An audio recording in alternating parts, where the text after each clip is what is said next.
My parents wouldn't buy me $20 acne cream while blowing thousands on alcohol and Vegas trips, so I placed their funds into a medical trust. That was 2 months prior. Mother just got apprehended for camping outside my Google office with a bullhorn, yelling about her canceled Botox session. Can you imagine being told you're too ugly, too poor, too everything to deserve happiness? I lived that nightmare, and it all started with a simple request for acne cream. What followed was a betrayal so deep, it shattered my world and nearly cost me everything, including the one person who ever made me feel seen. And honestly, it made me wonder, what the hell happened next? Growing up, my family and I were really struggling. We were poor. I'm talking public school. A warm meal felt like a special occasion kind of poor.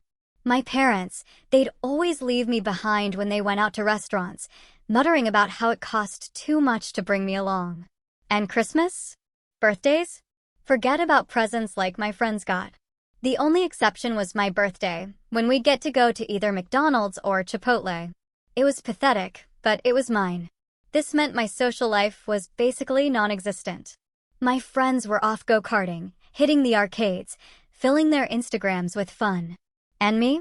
I'd just watch, consumed by envy. And hanging out at my place? Never. I was too ashamed of my tiny rundown home. Honestly, I started to deeply resent my parents for it all, but looking back, that resentment was probably the fuel for my later success. By my second year of high school, I was the queen of the bathroom stalls. That's where I ate lunch because no one wanted me at their table. In class, I'd shrink into the farthest back corner. At home, though, I had all this time. Time to dive into my weird, geeky hobbies, like coding. I got used to this isolated life, actually. Content, even. Sure, sometimes I wanted to scream at my dad for spending what little money he made on alcohol, but mostly I just stopped caring. Then came junior year. A new boy arrived. He was an exchange student from France, tall, incredibly handsome, with blonde hair that seemed to catch the light. He barely spoke English, so they assigned me to show him around. Why me? Because I was the only one in French class who actually took it seriously. At first, it felt like my efforts were finally paying off. I showed him around, and instantly, every girl in school was buzzing about him. But he ignored them. Instead, he'd lean in and make these witty, hilarious comments about them to me, all in French. Over the next few weeks, we became incredibly close. I was building up the nerve to ask him out, my heart pounding every time he looked my way. But then, something absolutely crazy happened. He asked me out. I was in total shock. No one, not even my own family, had ever shown me that kind of attention. My excitement was through the roof. I jumped at his offer. He told me to dress nice, that we were going somewhere fancy. And where did we go? McDonald's.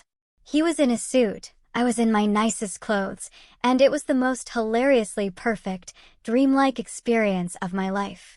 But that's where everything started to crash and burn. I wish people weren't so cruel, that bullying wasn't some twisted form of fun. Because the next few days were hell. Girls cornered me, peppering me with questions like, "How did you end up with the hot boy?" or "Doesn't he comment on your bad looks or your acne?" I just froze, my mind blank, unable to answer their endless, condescending questions. Eventually, they'd get bored and leave, and I'd just sit there, numb. That night, I went home and, for the first time in years, I asked my parents for something, acne cream. And my mom, especially, flat out refused. Why? Because my dad needed the money for his alcohol. I couldn't believe it. I spent that whole night in my room, sobbing. My insecurity, already a gaping wound, just festered, and it absolutely reflected at school. My boyfriend started noticing, commenting on how I always looked sad, always kept my head down. The girl's words echoed in my mind. Maybe they were right. Maybe I didn't deserve him. I became completely isolated, shutting everyone out. Eventually, the boy who'd stolen my heart with one McDonald's date moved on. I retreated back to my old routine, coding, hiding in my room. But something had shifted. I started reaching out to big tech companies, desperate to escape the terrible life I had. And it paid off. I landed an internship at Google. Then I climbed the ranks, eventually making a 7-figure salary. During this time, I kept my parents at arm's length. Very low contact. That is, until they heard about my success. Suddenly, the requests started. Help with rent. Then more. It piled up. Before I knew it, I'd bought them a 3-story luxury house. Even a Ferrari. I kept supplying them because, well, I could. I was making so much money. But then, my mother asked for the unthinkable. She wanted Botox and a facelift. I reminded them. I told them you refused to pay for my acne cream to help me fix my face when I was desperate. So no, I certainly wasn't going to help her fix her face, now filled with wrinkles. I threw it back at her. You ruined one of the best relationships I ever had because of your selfishness. I told her I would absolutely refuse to indulge her beauty expenses. My parents, of course, called me a selfish brat, saying I never cared about them. But they had no idea what I was going to do next. I scheduled an appointment with Dr. Martinez, a therapist a colleague recommended. My hands trembled as I filled out the intake forms in her waiting room. Questions about family relationships made my stomach clench. I checked boxes, trying not to think too hard. Dr. Martinez called me in. I sat on her leather couch, picking at my manicured nails. Start from the beginning, she said. So I did. I told her about the surgery request. Her pen moved across her notepad, but her eyes stayed fixed on mine. Tell me about your childhood, she said when I finished. The memories flooded back. The restaurant trips my parents took without me. The McDonald's birthdays, my only treats. The coding projects that filled my lonely hours. My voice cracked when I mentioned the acne cream. And how did that make you feel?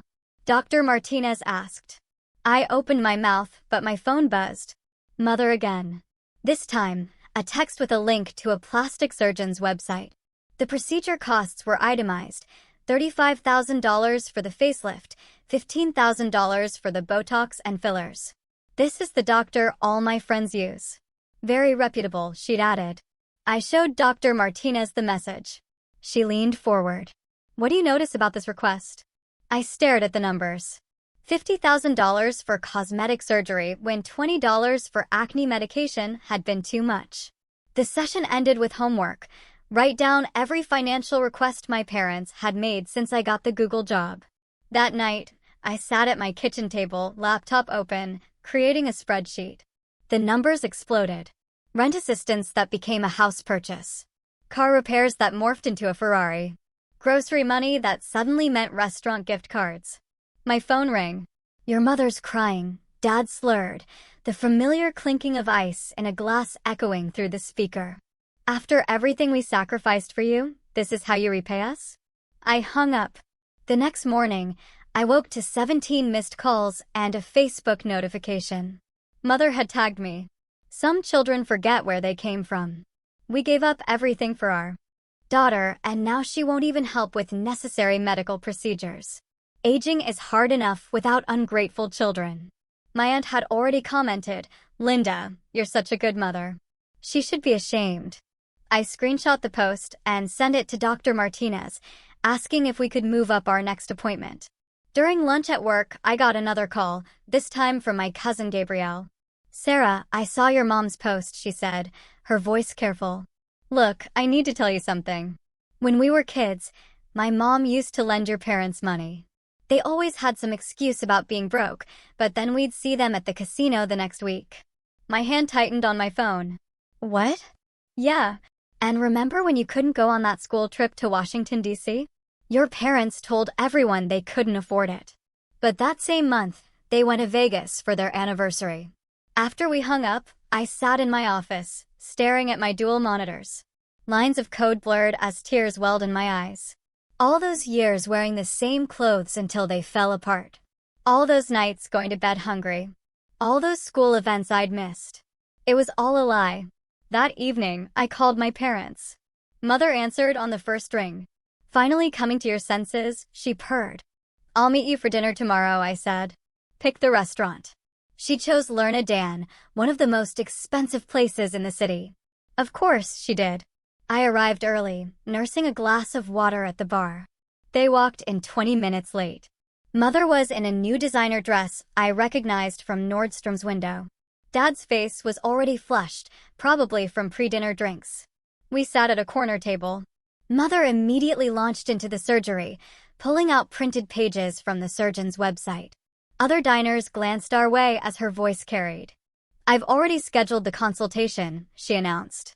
"They can do everything in one session. Isn't that wonderful? And since you're paying, I upgraded to the premium package." I set down my water glass carefully. "I'm not paying." The silence was deafening. Dad's face darkened. "What do you mean you're not paying?" Mother's voice rose. "You spend that much on your car payments." "Actually, I don't," I said, my voice eerily calm. "I bought my Tesla outright. But that's not the point." "Then what is the point?" She leaned back, arms crossed, her eyes spitting venom. "That you're too selfish to help your own mother? I gave birth to you. I raised you. You raised me." The words came out sharper than I intended. Several nearby tables turned to look. "You left me home alone while you went to restaurants. You denied me basic medical care. You made me feel like a burden for existing. We were poor." Dad interjected, his words slightly slurred. "Were you?" I pulled out my phone and showed them Gabrielle's screenshots, old Facebook posts from their Vegas trips, casino check-ins, photos at restaurants. "Because it seems like you had money for everything except me." Mother's face went from pale to beet red. She stood up, her chair scraping loudly against the floor. "How dare you?" she shrieked. "The entire restaurant was watching now. After everything we sacrificed for you, we went without so you could have a future. And this is how you repay us? By humiliating us." I stood too, my legs surprisingly steady. "You went without taking me to restaurants. I went without medication that cost less than Dad's beer. We are not the same. You owe us." Mother's voice cracked, full of theatrical anguish. "We're your parents. You owe us everything. I owe you nothing." I picked up my purse. "I've already given you more than you ever gave me. The house, the car, the monthly allowances. It stops now." I walked out, leaving them with the check. My phone exploded with messages on the drive home. Extended family members, old family friends, people I hadn't heard from in years. Mother had started a full-blown campaign, calling everyone, posting on Facebook, sending emails about her cruel daughter who abandoned her parents. I turned off my phone and drove straight to Dr. Martinez's office. She'd agreed to an emergency session. "I did it," I said, collapsing onto her couch. I told them no. In public. At Lerna Dan. She handed me tissues I didn't realize I needed. "How do you feel?" "Guilty, relieved, angry, free," I choked out, wiping my eyes. "Is it normal to feel everything at once?" "It's normal for someone breaking free from a lifetime of manipulation," she said gently. We talked for the full hour about boundaries, the difference between helping and enabling, how love shouldn't come with a price tag. She helped me see that my success hadn't created my parents' entitlement, it had only revealed it. That night, I couldn't sleep.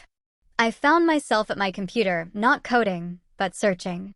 On a whim, I looked up my old high school on Facebook. And there he was, in a group photo from an alumni event, Antoine Dubois. He looked the same, just older, more refined. I closed the laptop and went to bed. The next few days were a blur of family drama. My aunt called me selfish. My uncle said I'd regret this. Cousins I barely knew weighed in. But Gabrielle and two other cousins, Nathaniel and Victoria, reached out with support. "I'm proud of you," Victoria texted. They did the same thing to my mom for years. Nathaniel shared his own story about lending them money that was never repaid. Gabrielle sent screenshots of old conversations where my parents had badmouthed me to relatives while simultaneously asking for loans in my name. A week after the restaurant incident, I made a decision. I called my lawyer. "I want to set up a trust," I said, "for my parents' actual medical expenses. Nothing cosmetic, nothing elective unless it's genuinely necessary for health. I want strict oversight, requiring documentation for every disbursement." We spent 3 hours going over the details.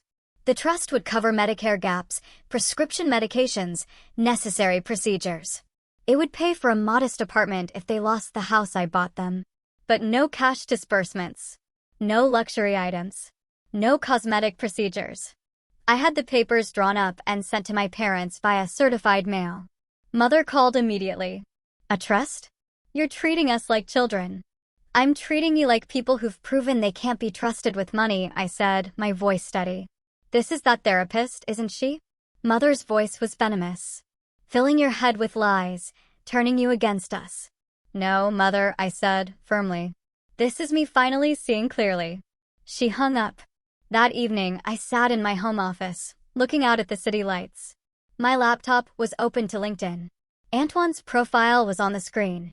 He worked for a tech company in Paris now. His job title suggested he'd done well. My cursor hovered over the message button. What would I even say? Hey, remember me? The girl who pushed you away because of her insecurities? I closed the laptop and went to make dinner. 2 weeks passed. The family drama continued on Facebook, but I'd blocked most of the participants. My parents hadn't signed the trust documents. They were holding out, probably hoping I'd cave. Then, on a Thursday afternoon, I got a LinkedIn notification. Antoine Dubois had viewed my profile. My heart raced as I clicked over to LinkedIn. There was a message waiting. Sarah, is this really you? I heard about what happened with your parents from a mutual friend. I hope you're okay. I stared at the message for a full 5 minutes before typing back. Hi, Antoine. Yes, it's me. I'm processing everything. How did you hear? His response came quickly. Sebastian from our French class. He saw your mother's posts. I'm sorry you're going through this. We messaged back and forth for an hour. He told me about his job, his life in Paris. I told him about Google, carefully avoiding the family drama. Then he wrote something that made me stop breathing. I need to tell you something. When you pulled away in high school, I thought I'd done something wrong. It took me years to realize it wasn't about me. My fingers hesitated over the keyboard. Finally, I typed the truth. Those girls said I didn't deserve you. My parents refused to help with my acne. I believed I was too ugly, too poor, too everything. Sarah, I never cared about any of that. You were brilliant and funny and kind. The acne was just acne. Tears blurred my vision. All those years carrying that shame, that self-hatred, and he never even noticed what I thought was my fatal flaw. I'm sorry, I typed. For pushing you away, for not explaining. We were kids, he replied. We did the best we could with what we knew. I was about to respond when my phone rang. Dr. Martinez's office, confirming tomorrow's appointment. After I hung up, I looked back at Antoine's messages. Another had come through. I have a conference in San Francisco next month. Would you like to get coffee? Or maybe McDonald's for old time's sake. I stared at his message, my fingers hovering. McDonald's. The place where everything began and ended. Before I could respond, my office door burst open. Sarah, we need you in the conference room. Emergency meeting about the new security protocol. My manager looked frazzled. I quickly typed, yes, I'd love that, to Antoine and rushed to the meeting. For the next 3 hours, I buried myself in code reviews and system architecture discussions, but my mind kept drifting to that upcoming coffee date. When I finally returned to my office, my phone showed 23 missed calls, all from Mother. My stomach dropped as I listened to the first voicemail. Sarah, your father's in the hospital. Heart palpitations. The stress you've caused. If something happens to him, it's on you. I grabbed my keys and drove to Stanford Medical Center, my hands shaking on the steering wheel. Despite everything, the thought of Dad being seriously ill made my chest tight. I found them in the cardiac unit waiting room. Mother's eyes were red-rimmed, but when she saw me, her expression hardened.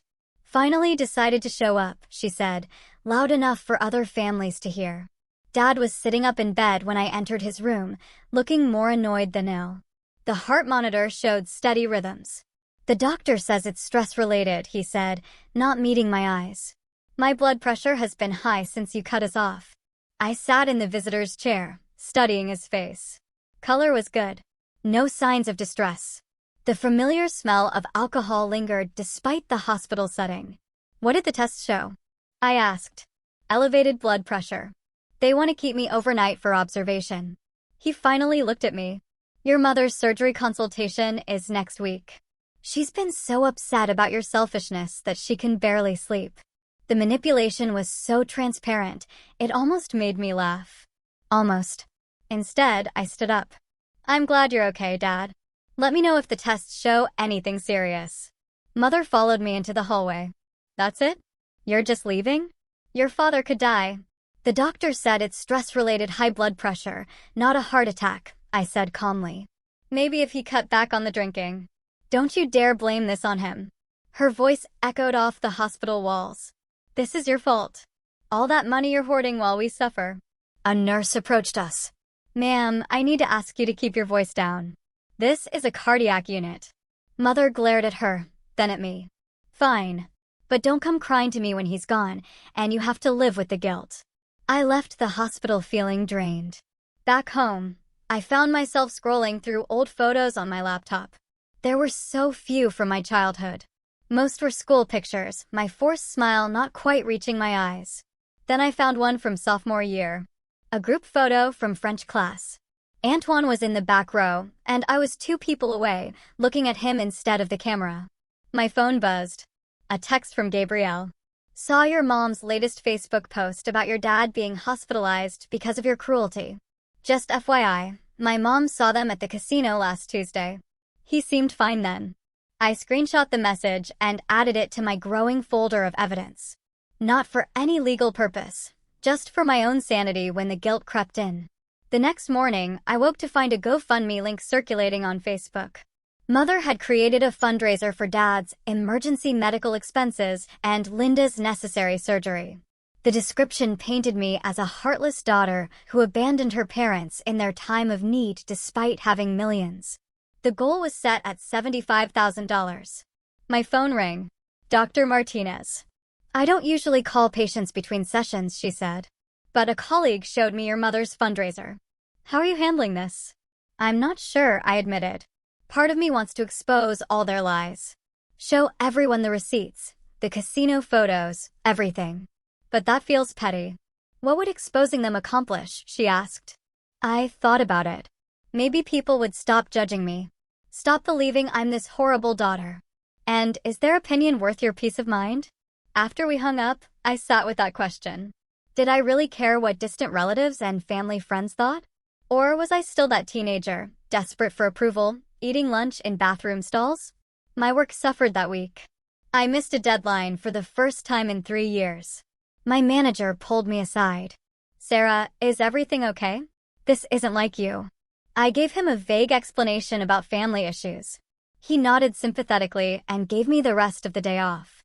Instead of going home, I drove to the beach. I sat on the sand, watching the waves, and let myself cry for the first time since the restaurant confrontation. My phone buzzed. Antoine had sent another message. I've been thinking about our conversation. I want you to know something. That day at McDonald's wasn't a joke to me. I chose it because you'd mentioned it was special to you. I wanted our first date to be somewhere that made you happy. The tears came harder. All these years, I'd remembered it as him making the best of my poverty, when really, he'd been trying to give me something meaningful. That evening, I called Nathaniel. He'd mentioned having similar experiences with our parents. How do you deal with the guilt? I asked. He sighed. Therapy. Lots of therapy. And reminding myself that helping isn't the same as enabling. They're adults who made choices. Those choices have consequences. Dad's in the hospital, I said. I saw Mom's post. Is it serious? High blood pressure. Stress-related, supposedly. Nathaniel snorted. Let me guess. The stress of you not funding their lifestyle anymore. Pretty much. Sarah, you know this is what they do, right? Remember when I stopped lending them money? Suddenly, Dad developed that mysterious back pain that required expensive treatments. Pain that miraculously disappeared when I held firm. After we talked, I felt marginally better. I wasn't alone in this. Other family members had been through it and survived. The next few days brought an escalation in Mother's campaign. The GoFundMe gained traction, raising over $5,000 from sympathetic strangers and distant relatives. She posted daily updates about Dad's condition, each more dramatic than the last. According to Facebook, he was practically at death's door. According to Gabrielle's mother, who worked at the hospital, he'd been discharged after one night with a prescription for blood pressure medication and a recommendation to reduce alcohol intake. I threw myself into work, coding until my eyes burned. It was easier than thinking about the mess my life had become. My team was developing a new security feature, and I volunteered for extra hours just to keep busy. Then Victoria called with news that made my blood run cold. "Sarah, I thought you should know. Your mom's been calling around asking for your address. She told my mom she wants to have a conversation with you in person." I'd been careful about my privacy, using a P.O. box for most things, keeping my actual address off social media. But Mother was resourceful when she wanted something. "Thanks for the warning," I said, my voice tight. That night, I installed a security camera at my front door and alerted building security about potential unwanted visitors. It felt extreme, but something in Mother's escalating behavior worried me. The worry proved justified 3 days later. I was working from home when the doorbell rang repeatedly. The security camera showed Mother and 2 women I didn't recognize. "Sarah, I know you're in there. Open this door right now. We need to talk about your father. He's getting worse." Mother's voice carried through the door. I didn't respond. She kept ringing, then started pounding. "You can't hide forever. What kind of daughter ignores her sick father? The neighbors should know what kind of person lives here." Building security arrived within minutes, asking them to leave. Mother made a scene, of course, loud enough for half the floor to hear. I watched through the camera as security escorted them out, Mother shouting about ungrateful children and elder abuse. My hands shook as I called Dr. Martinez for an emergency session. "She came to my home," I said, pacing her office. "She's never done that before. It feels like she's escalating." "Boundary extinction burst," Dr. Martinez said. "When someone is used to getting their way and suddenly faces firm boundaries, they often escalate their behavior before accepting the new reality." "How long does it last?" "It varies. The important thing is to maintain your boundaries consistently. Any wavering reinforces the escalation." That evening, I found a letter slipped under my door. Mother must have convinced someone to let her back into the building. "Sarah," it read, "your father's condition is deteriorating. The doctors say the stress is affecting his heart. I'm scheduling my surgery for next month. I've decided to use our retirement savings since you've abandoned us. I hope you can live with yourself when we're destitute and your father is dead. You were always selfish, even as a child. We gave you everything, and this is how you repay us. Don't bother coming to the funeral when your selfishness kills him." I photographed the letter and filed it with the rest. The manipulation was so heavy-handed it would have been funny if it didn't hurt so much. My phone rang. An unknown number, local area code. "Is this Sarah?" An unfamiliar female voice. "I'm calling from Stanford Medical. Your father's been admitted again." My heart skipped. "Is he okay?" "He's stable. He asked us to call you. He's in room 4B if you'd like to visit." I debated for 20 minutes before driving to the hospital. This time, I found Dad alone. He looked smaller in the hospital bed. Older. The alcohol flush was gone, replaced by genuine pallor. "Hi, Dad." He turned toward me, and I saw tears in his eyes.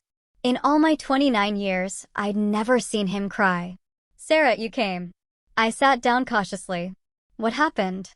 Blood pressure spiked again. "They think." He paused, seeming to struggle with the words. "They found some liver damage from the drinking." The room felt suddenly airless. "How bad?" "Early stages. Reversible if I stop drinking." "But Sarah," his voice broke. "I can't afford the treatment program they're recommending. Your mother doesn't know yet."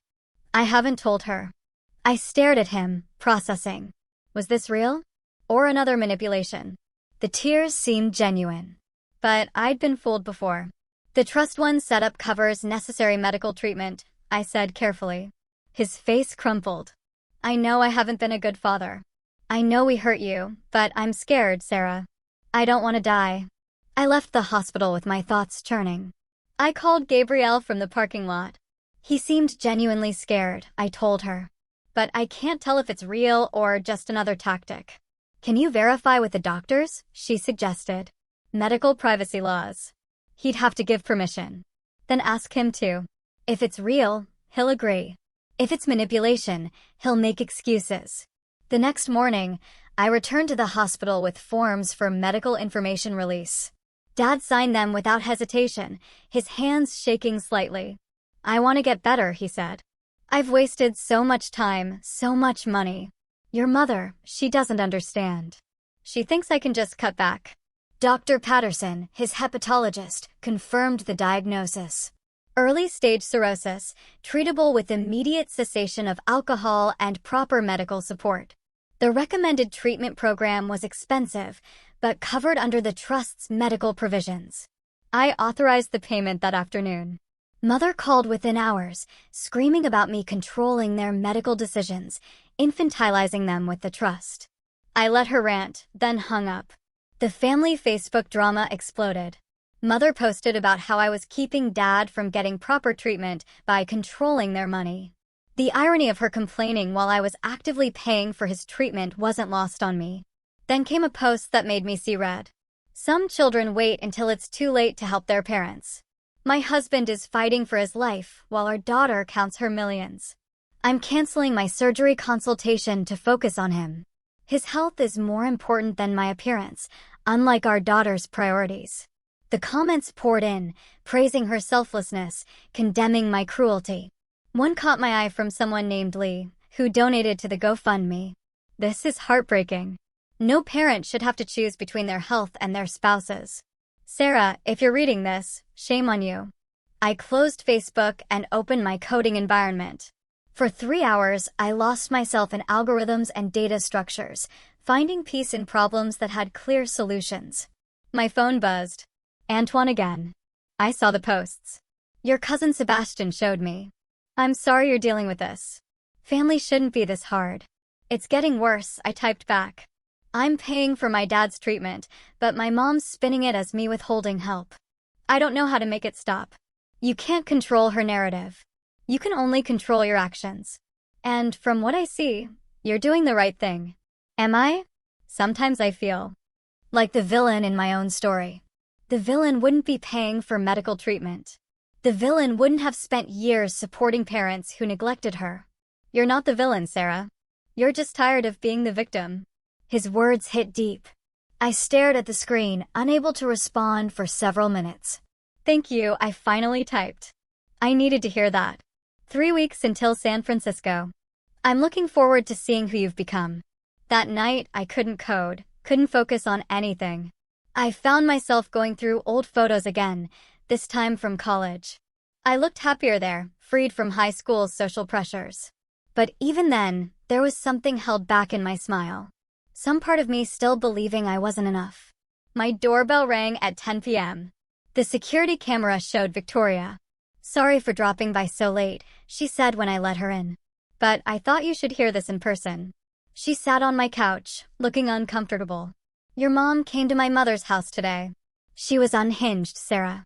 Talking about suing you for elder abuse, for emotional distress. Suing me? I laughed bitterly. With what lawyer? With what money? That's the thing. She mentioned the GoFundMe. Said she'd raised enough to fight back against your cruelty. Sarah, I think she's planning something. After Victoria left, I called my lawyer. He assured me that Mother had no case, but recommended documenting everything. I spent the rest of the night organizing emails, texts, voicemails, creating a timeline of events. At 3 a.m., I gave up on sleep and went for a run. The streets were empty, quiet. I ran until my lungs burned, trying to outpace the feeling that my life was spiraling out of control. When I got home, there was an email from Mother. Subject line, final warning. Sarah, this is your last chance to do the right thing. Your father starts treatment tomorrow, but they won't let me stay with him because we can't afford a hotel. You forced us to drain our savings for his care while you sit in your luxury apartment. I've consulted with a lawyer about elder abuse and financial exploitation. You convinced your father to sign papers while he was vulnerable and hospitalized. That's coercion. Drop this trust nonsense and give us access to our rightful support, or I'll have no choice but to protect ourselves legally. You have 48 hours. I forwarded it to my lawyer, then took a screenshot from my file. The threat was empty. I knew the trust was legally sound, created while they were healthy and competent. But the accusation of exploitation stung. Was I exploiting their vulnerability by maintaining boundaries? Dr. Martinez addressed this in our next session. She's reversing victim and offender, she explained. It's a common tactic in manipulative relationships. The person who sets boundaries becomes the abuser in their narrative. But what if she actually files something? Even a baseless lawsuit could affect my job, my reputation. Has your lawyer expressed concern? No. He says she has no standing. Then this is anxiety speaking, not reality. Let's work on differentiating between actual threats and emotional manipulation. Dad started his treatment program the next day. I received updates from the facility. He was cooperating, attending sessions, showing commitment to recovery. It was more than I'd hoped for. Mother, meanwhile, escalated her social media campaign. Daily posts about their suffering, their abandonment, their cruel daughter who controlled their lives. The GoFundMe continued to grow, now over $15,000. Then Nathaniel called with disturbing news. Sarah, I just heard from Cousin Lee on Mom's side. Your mother's been calling extended family asking for loans. She's telling them you've cut them off completely, and they're about to be homeless. But I bought them a house. I know, but she's saying you're going to take it back, that the trust is a scheme to control them. Lee actually gave her $5,000. I felt sick. Not only was she manipulating strangers online, but she was also scamming our own family. What should I do? Document it. That's fraud, Sarah. She's taking money under false pretenses. But the thought of pursuing legal action against my own mother made me feel hollow. How had it come to this? The next week passed in a blur of work and worry. Dad's treatment updates were positive. He was engaging with therapy. His liver enzymes were improving. But Mother's campaign continued unabated. She'd started posting old photos of me as a child, always with captions about how she'd sacrificed everything for an ungrateful daughter. One photo stopped me cold. It was my 8th birthday, the one time we'd gone to McDonald's. I was smiling over a happy meal, but now I could see what I'd missed then. My parents in the background, Dad with a beard despite it being barely noon. Mother on her phone, neither looking at me. Antoine messaged that evening. 2 weeks now. Are you still up for coffee?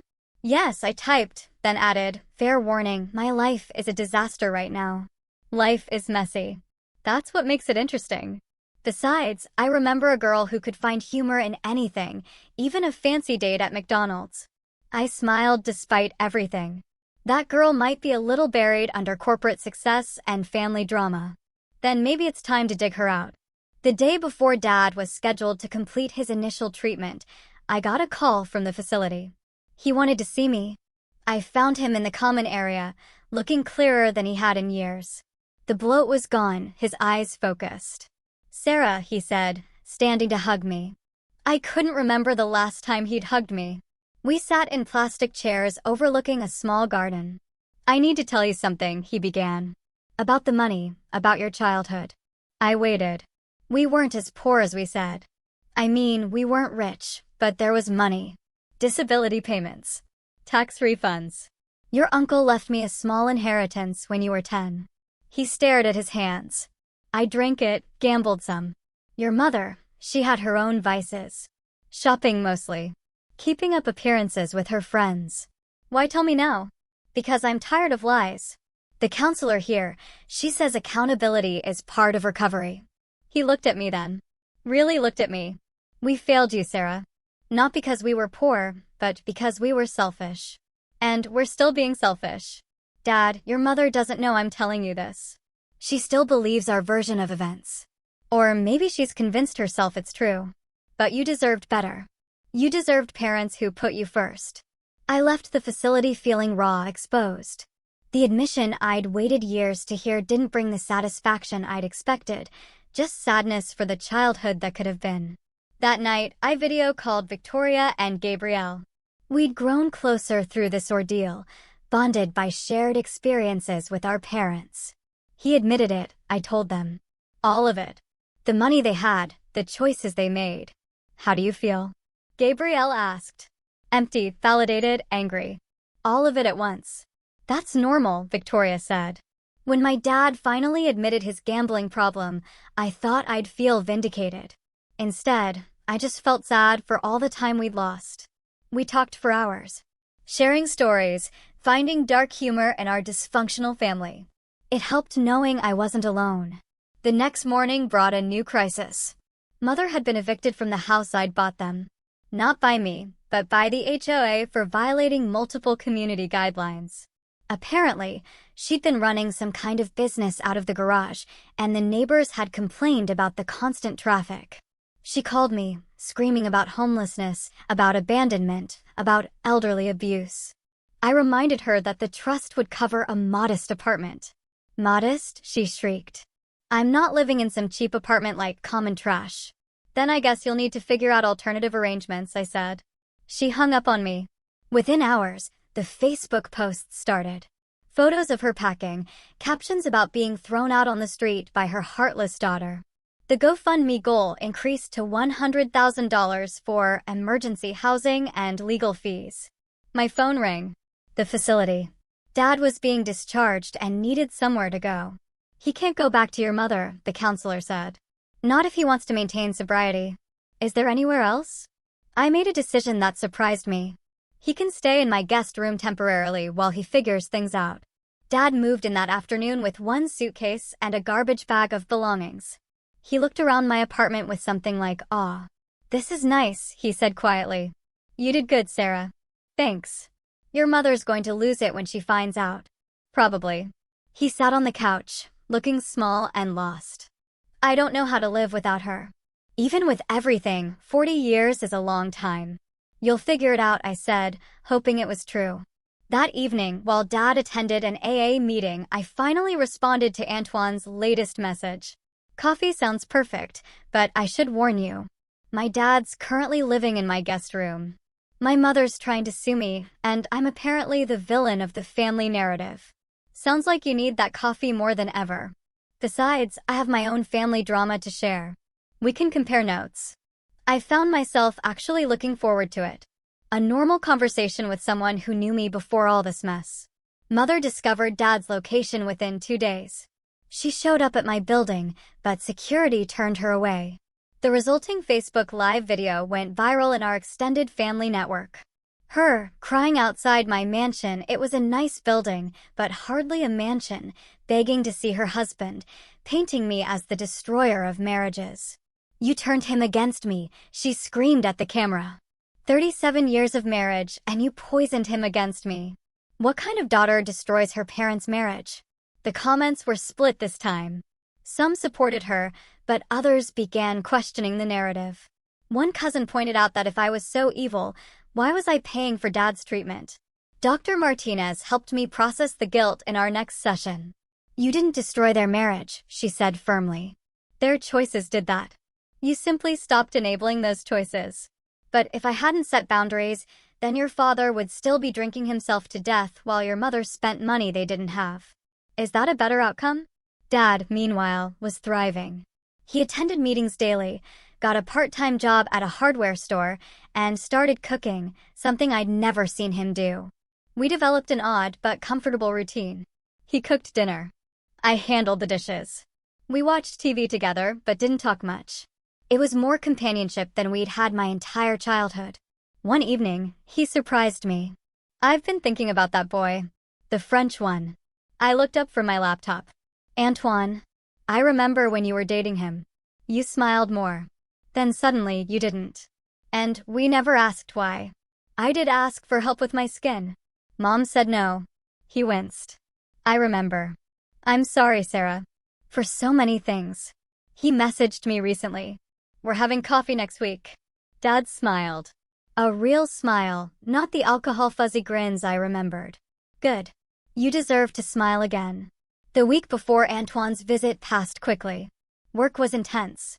We were launching the new security feature, and bugs kept cropping up. I welcomed the distraction from family drama. Mother's harassment continued, but became background noise. Daily emails about her suffering. Voicemails about Dad's betrayal. Facebook posts painting increasingly dramatic pictures of her situation. The GoFundMe stalled at $23,000. Apparently, even sympathy had limits. Then, 3 days before Antoine was due to arrive, everything exploded. I woke to 57 missed calls and hundreds of text messages. My social media had blown up overnight. Mother had gone nuclear. She'd created a website, The Truth About Sarah Davis. It included cherry-picked texts, edited emails, and photos spanning years, all painting me as a calculating, cruel daughter who'd planned to abandon her parents from childhood. She'd included my work information, my LinkedIn, even my building address. But what made my blood run cold was the final section, Antoine Dubois, the boy she threw away. She'd somehow found our old high school photos, his current information, and created a narrative about how I'd used and discarded him, just like I was doing to my parents. My hands shook as I called my lawyer. This had crossed a line from family drama to potential defamation and harassment. "We can send a cease and desist," he said. "But Sarah, this might be enough for a restraining order. The website, the repeated attempts to access your home, the documentation of her escalating behavior." "She's my mother," I said weakly. "She's also someone who's actively trying to destroy your life. Family doesn't make harassment acceptable." I sat with that for a moment. "Then do it. The cease and desist. If she doesn't stop, we'll consider the restraining order." After hanging up, I found Dad in the kitchen, staring at his phone. "I saw the website," he said quietly. "Sarah, I had no idea she was capable of this." "This is..." He trailed off, looking lost. "It's who she's always been," I said. "We just couldn't see it before." "No," he said firmly. "I saw it. I just chose the bottle instead of protecting you. That's on me." I called in sick to work and spent the day doing damage control. My manager had already seen the website. Mother had emailed it to my entire team. He assured me it wouldn't affect my position, but I could see the concern in his eyes. Then came the text I'd been dreading. From Antoine. "I saw the website. Are you okay? Do you want to postpone coffee?" I stared at his message, shame washing over me. Mother had dragged him into this mess, exposed our teenage relationship to the world, and twisted it into something ugly. "I'm so sorry," I typed. "I understand if you want to cancel. This isn't your drama to deal with." His response came immediately. "Sarah, I asked you for coffee, not your mother. I'll see you Thursday unless you want to cancel." "Are you sure? I've dealt with worse. Besides, now I'm curious about this villain version of you. Does she come with a cape?" Despite everything, I laughed. It felt foreign, but good. No cape, just apparently a cold, calculating heart and a master plan to destroy everyone who loves me. "Sounds efficient. We can discuss your evil schemes over coffee." The cease and desist was delivered the next day. Mother's response was predictable. More Facebook posts about legal intimidation, silencing a mother's truth, and protecting her abuser daughter. But the website came down within 24 hours. Dr. Martinez helped me prepare for Antoine's visit.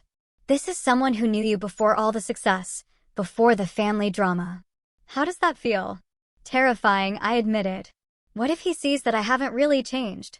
That I'm still that insecure girl who pushed him away? What if he sees that you've grown? That you're setting boundaries and standing up for yourself in ways that teenage girl never could? The night before our coffee date, I couldn't concentrate on anything. Dad noticed my nervousness. "You're pacing," he observed from the couch. "Sorry, I'll go to my room." "No, it's familiar. You used to pace before school presentations. Your mother would yell at you to stop. Said you were making her anxious." He paused. "I should have told her to leave you alone. Kids are allowed to be nervous." I stopped pacing, struck by the observation. Such a small thing, but part of a pattern I was only now recognizing. "Thanks, Dad." He nodded and returned to his AA book. We were still figuring out how to be father and daughter without mother as a buffer. But moments like this gave me hope. That night, I lay in bed thinking about the next day. Coffee with Antoine. Such a simple thing, but it felt monumental. A connection to who I was before the success, before the family explosion, before I built walls so high even I couldn't see over them. My phone buzzed. One last message from Antoine.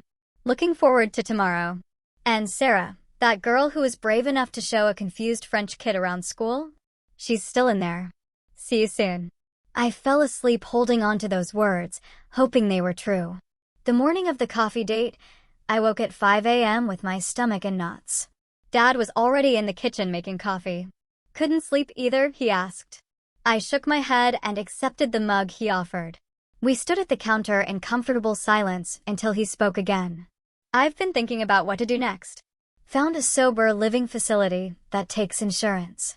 Figure I should give you your space back. You don't have to rush, I said, surprised to find I meant it.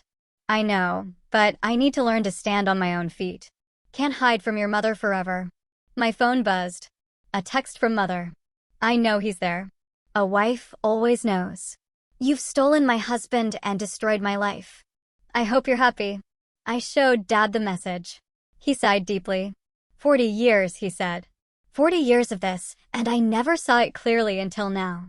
I left for work early, needing the distraction.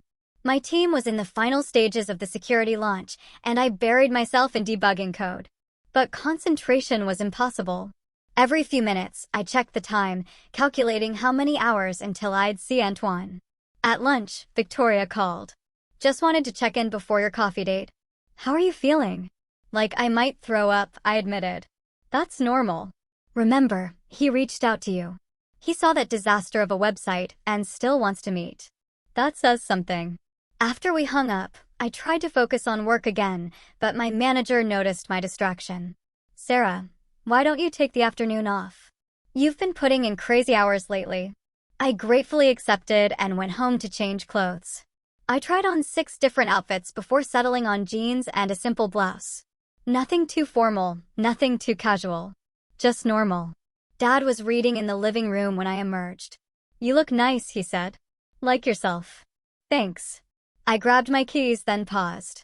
Dad, what if he sees I haven't really changed? What if I'm still just that insecure girl? He set down his book. You bought your parents a house. You stood up to your mother in a fancy restaurant. You're paying for my treatment even after everything we did. That's not the same girl who hid in bathroom stalls. I arrived at the coffee shop 15 minutes early and chose a corner table where I could see the door. My hands shook as I sipped water and watched people come and go. Then, at exactly 2 p.m., Antoine walked in. He looked almost the same.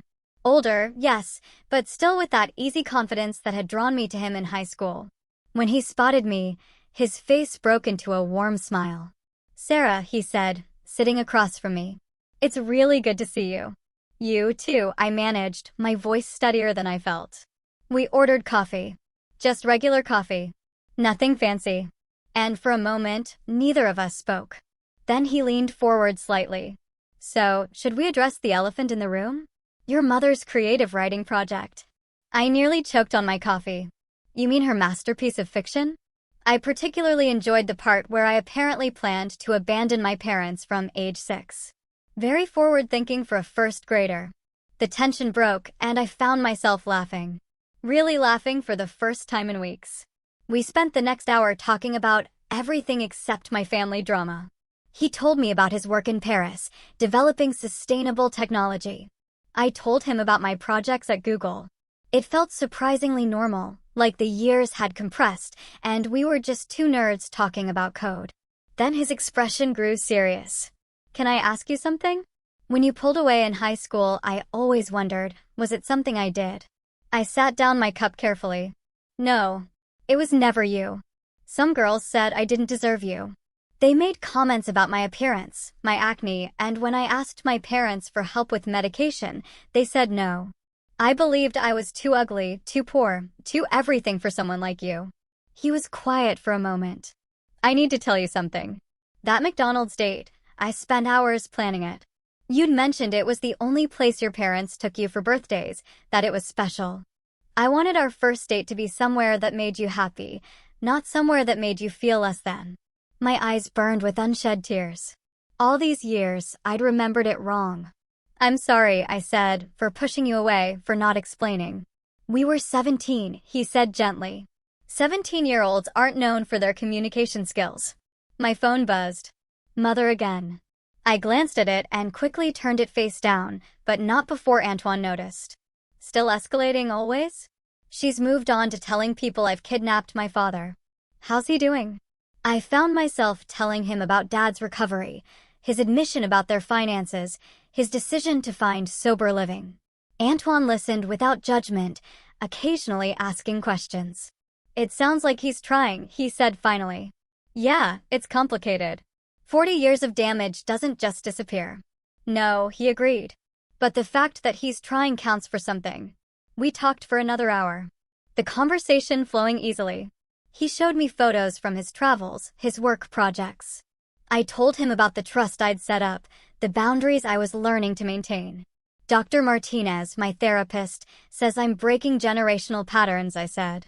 Some days it feels like breaking myself instead. Growth usually does, he said. But look at what you've accomplished. Not just professionally, but personally. Setting boundaries with toxic people is harder than any code you'll ever write. As we prepared to leave, he hesitated. I'm in town for another week. Would you like to have dinner somewhere other than McDonald's this time? I'd like that, I said, meaning it. We exchanged numbers. Real ones this time, not through LinkedIn, and I walked back to my car, feeling lighter than I had in months. When I got home, Dad was cooking dinner. The apartment smelled like garlic and herbs. How did it go? He asked, not looking up from the stove. Good. Really good, actually. I'm glad. He paused, stirring the sauce. Your mother called while you were out. The building wouldn't let her up. What did she want? Same as always. For me to come home. For you to stop controlling me. For things to go back to how they were. He turned to face me. I told her no. First time I've ever done that. How did she take it? About as well as you'd expect. But Sarah, it felt good. Scary, but good. We ate dinner together, talking about his plans for sober living, my upcoming work deadlines. It was the most normal evening we'd ever shared. The next morning brought a new crisis. Mother had started a blog, A Mother's Heartbreak, daily updates on parental alienation. The first post was a dramatic retelling of Dad's kidnapping, complete with staged photos of her crying over their wedding album. I screenshot it and sent it to my lawyer, who responded quickly, keep documenting. This is actually helping our case if we need that restraining order. At work, I threw myself into the security launch, grateful for the distraction. My team was supportive, professionally, ignoring the elephant in the room of my mother's very public campaign against me. That evening, Antoine texted about dinner plans. We settled on a small Italian place. Nothing too fancy. I found myself looking forward to it with an anticipation I hadn't felt in years. Dad noticed my improved mood. It's nice to see you smile, he said over breakfast. Really smile. Not the work smile you do. I didn't know you could tell the difference. I'm sober now. I notice things. He paused. I noticed things before too. Just chose to ignore them. I'm sorry for that. The apologies were becoming frequent, and I wasn't sure how to handle them. Dr. Martinez had warned me about this stage of recovery, the overwhelming guilt that often accompanied clarity. 2 days later, Dad moved into the sober living facility. I helped him carry his few belongings to his new room, a small but clean space he'd share with another man in recovery. You sure you're ready for this? I asked. No, he admitted, but I need to try. Can't keep hiding from reality. As I drove home, I felt a mix of relief and worry. The apartment felt empty without him, but also peaceful.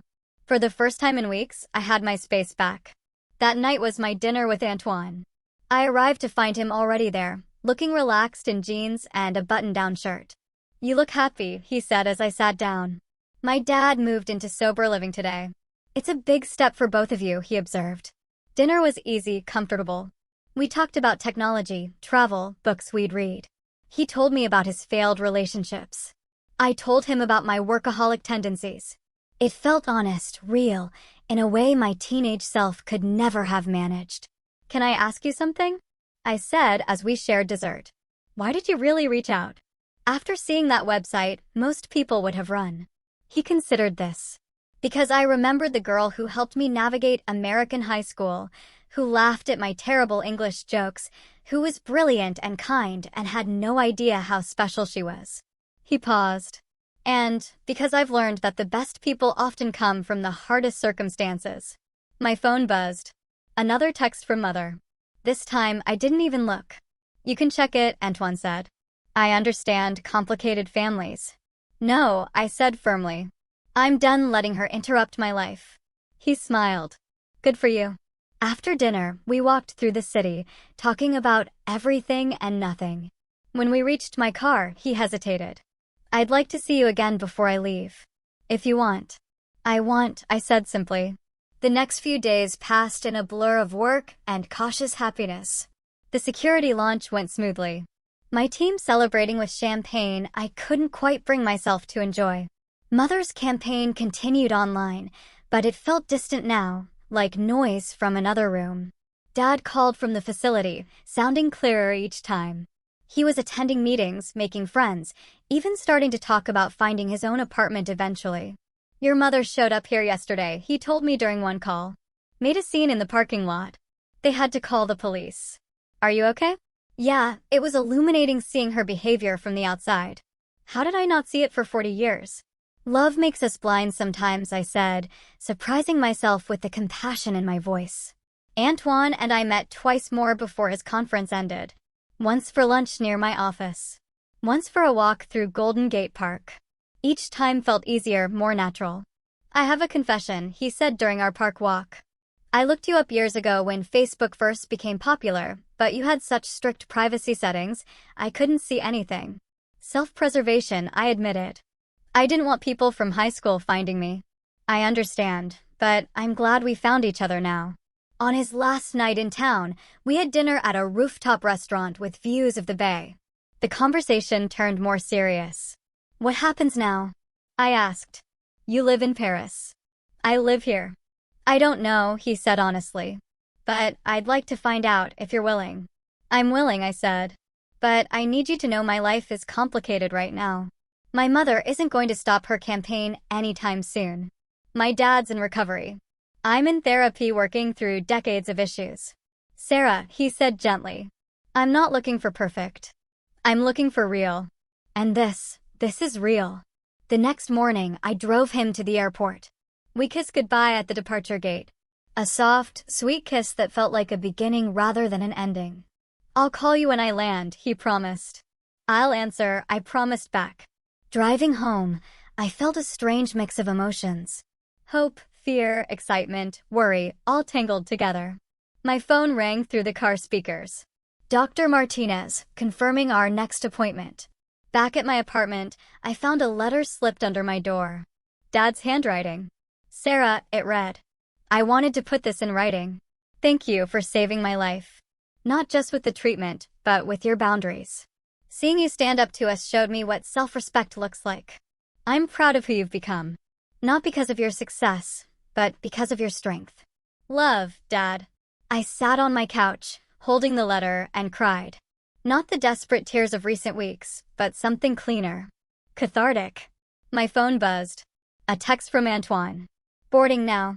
Already planning my next trip to San Francisco. Thank you for taking a chance on us again. I smiled, wiping my eyes. Outside my window, the city sparkled in the afternoon sun. Somewhere across town, Mother was probably drafting her next blog post. Dad was attending a meeting. My cousins were living their own complicated lives. But in this moment, in my quiet apartment, I felt something I hadn't experienced in years. Possibility. The future stretched ahead. Uncertain, but no longer terrifying. I had boundaries now. Support. The beginning of something with Antoine that might become beautiful. I opened my laptop and started coding, losing myself in the familiar rhythm of problem solving. My phone sat silent beside me, no longer a source of dread, but just a tool. The security feature launched successfully. My team's messages filling our Slack channel with celebration emojis. That evening, Antoine called as promised, his voice warm across the ocean distance. We talked for an hour about nothing important. His flight, my work, plans for video calls. Normal things. Healthy things. After we hung up, I sat in the gathering dusk, thinking about the girl who used to eat lunch in bathroom stalls. She felt like a stranger now, but also like someone I needed to honor. Her pain had shaped me, but it no longer defined me. My laptop dinged with an email. Work-related. Nothing urgent. I closed it and stood, stretching. Tomorrow there would be more drama, more messages from Mother, more sessions with Dr. Martinez. The work of healing was far from over. But tonight, I made myself dinner in my peaceful kitchen. I texted with Victoria and Gabrielle, sharing memes and support. I looked at apartments near Dad's facility, thinking about his next steps. And when Antoine texted goodnight from Paris, with a photo of the Eiffel Tower lit up against the night sky, I smiled. A real smile, not the practiced one I'd perfected over years of hiding. Some wounds, I realized, touching my clear skin in the bathroom mirror really could heal. It just took time, boundaries, and the courage to stop letting people reopen them. The girl in the mirror looked tired, but hopeful. She looked like someone who was learning, finally, to choose herself. My phone buzzed one last time. Mother, of course.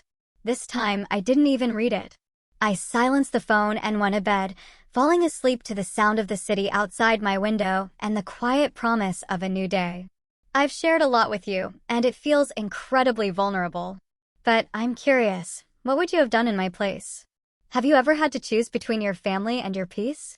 Tell me what you think in the comments below. I really want to know.